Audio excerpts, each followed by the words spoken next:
ഒരിക്കൽ പോയാൽ വീണ്ടും വീണ്ടും പോകണമെന്നും കാണണമെന്നും ആഗ്രഹിക്കുന്ന ഒത്തിരി സ്ഥലങ്ങളുണ്ട് ഇടുക്കിയിൽ. അതിൽ ഒരു പ്രധാനപ്പെട്ട സ്ഥലമാണ് ഇരവികുളം ദേശീയ ഉദ്യാനം. ആയിരക്കണക്കിനടി ഉയരത്തിലാണെങ്കിലും ഇവിടുത്തെ തണുത്ത കാറ്റും തെല്ലും ഭയമില്ലാതെ സഞ്ചാരികൾക്കിടയിലൂടെ നടക്കുന്ന വരയാടുകളുമൊക്കെയാണ് സഞ്ചാരികളെ ഇവിടേക്ക് ആകർഷിക്കുന്നത്. അവധിക്കാലം ആഘോഷമാക്കാൻ എത്തുന്നവർക്കായി വനംവകുപ്പ് വ്യത്യസ്തമായ മറ്റു ചില വിനോദങ്ങളും ഒരുക്കിയിട്ടുണ്ട്.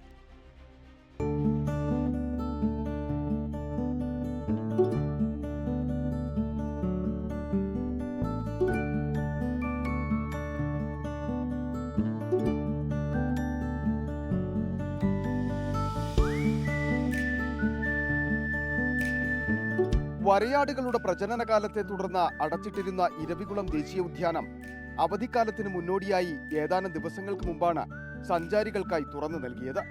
പ്രധാന ആകർഷണം വരയാടിൻ കൂട്ടങ്ങൾ തന്നെ. മനുഷ്യ വന്യജീവി സംഘർഷം വലിയ തോതിൽ നിലനിൽക്കുന്ന ഇടുക്കിയിൽ വരയാടും മനുഷ്യനും തമ്മിലുള്ള അടുത്തിടപഴകൽ മറ്റൊരു കാഴ്ച കൂടിയാണ്. വീട്ടിൽ വളർത്തുന്ന ആട്ടിൻകുട്ടികളെ പോലെ ഇവ സഞ്ചാരികൾക്കിടയിലൂടെ നടക്കും.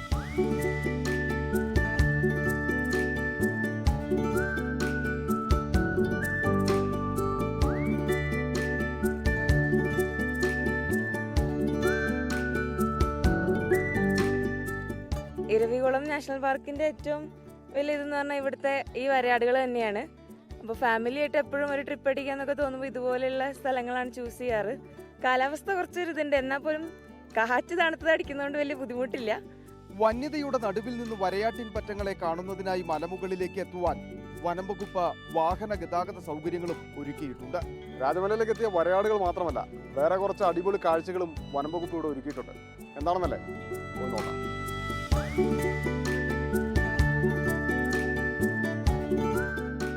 അവധിക്കാലം ആസ്വദിക്കുവാൻ വേണ്ടി എത്തുന്ന കൊച്ചു കൂട്ടുകാർക്കും മുതിർന്നവർക്കുമായി മൂന്നാറിന്റെയും രാജമലയുടെയും ലഘുചരിത്രം വെർച്വൽ റിയാലിറ്റിയിൽ ആസ്വദിക്കുവാൻ കഴിയുന്ന സൗകര്യവും വനംവകുപ്പ് ഇപ്പോൾ ഒരുക്കി കഴിഞ്ഞു.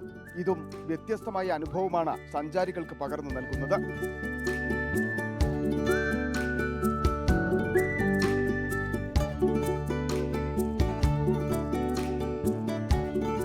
എന്താണ് ഇരവികുളം എന്നുള്ളത് ശരിക്കും ആൾക്കാർക്ക് മനസ്സിലാവണമെങ്കിൽ അവർ ഇരവികുളത്തിൻ്റെ ഉള്ളിൽ പോകേണ്ട ഒരു സാഹചര്യം ഉണ്ടായിരുന്നു. പക്ഷെ അത് നമുക്ക് നടക്കുന്നൊരു കാര്യമല്ല. അപ്പോൾ അവർ ഇരവികുളത്തിൻ്റെ ഉള്ളിൽ പോയി അവർ എല്ലാം പറന്ന് നടന്ന് കാണുന്ന രീതിയിലുള്ള ഒരു വിർച്വൽ എക്സ്പീരിയൻസ് ആണ് നമ്മളിവിടെ പ്രൊവൈഡ് ചെയ്തേക്കുന്നത്. അതുകൊണ്ട് തന്നെ ആൾക്കാർ വളരെ നല്ല അഭിപ്രായം പറയുന്നുണ്ട്. ഒരുപാട് പേര് ഇത് കാണാൻ മുന്നോട്ട് വരുന്നുണ്ട്. എത്ര തിരക്കേറിയാലും ഗതാഗത കുരുക്കൊന്നും ഉണ്ടാകാത്ത തരത്തിലുള്ള ഗതാഗത നിയന്ത്രണവും പാർക്കിംഗ് സൗകര്യവും അടക്കമുള്ള അടിസ്ഥാന വികസനങ്ങളും വനംവകുപ്പ് ഇവിടെ നടപ്പിലാക്കി കഴിഞ്ഞു. ഈ അവധിക്കാലം ആഘോഷമാക്കാൻ എങ്ങോട്ട് പോകുമെന്ന് ചിന്തിച്ച് നിൽക്കണ്ട, വണ്ടി സ്റ്റാർട്ട് ചെയ്യുക, നേരെ രാജമലയ്ക്ക് വിടുക.